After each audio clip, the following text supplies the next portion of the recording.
আমি আমার লেখা ছোট গল্প নিশিরাতে কে তুমি এলে পাশে পর্ব ২ পড়ে শোনাচ্ছি। আশা রাখছি ভালো লাগবে।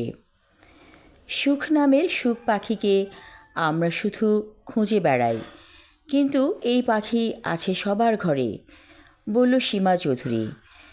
কফিতে চুমুক দিয়ে নিপার বাবা বলল, ঠিক বুঝলাম না। তুমি বুঝবে কি করে? মানুষের মন বোঝার মতো মানসিকতা কি তোমার আছে? এখন আবার শুরু করলে আমাকে লেবু চিপা করতে?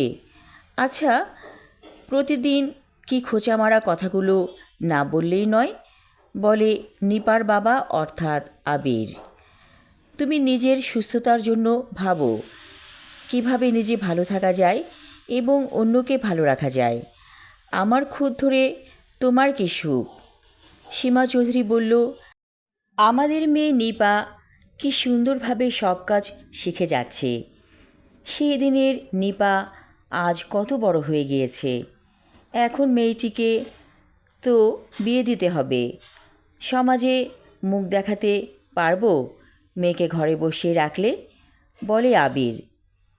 এই আমেরিকাতে এসেও তোমার মন এত ছোট হয়ে আছে কি করে? বিয়ে দিলেই হলো, অ্যাডজাস্ট করতে হবে না? এবার আবির রেগে বলল, চুপ করো, তোমার জন্যই এই দেশে এলাম। ঢাকায় কি কম ভালো ছিলাম? সরকারি চাকরি ছেড়ে এখানে এসে কী পেলাম? আত্মীয় স্বজন সবাই শুধু টাকা চায়। আমরা যেন আমেরিকাতে টাকার গাছ বুনেছি, সবার মনে হয় এই ধারণা। সীমা চৌধুরী চুপ হয়ে গেল। আবির, আমাকে প্লিজ শোবার রুমে নিয়ে যাও, আমি শুয়ে পড়ব, ঘুম এসেছে, বলে সীমা চৌধুরী। আচ্ছা ঠিক আছে, আমাকে ধরো, এই বলে আবির সীমা চৌধুরীকে ধরে ধরে নিয়ে এলো বিছানার কাছে।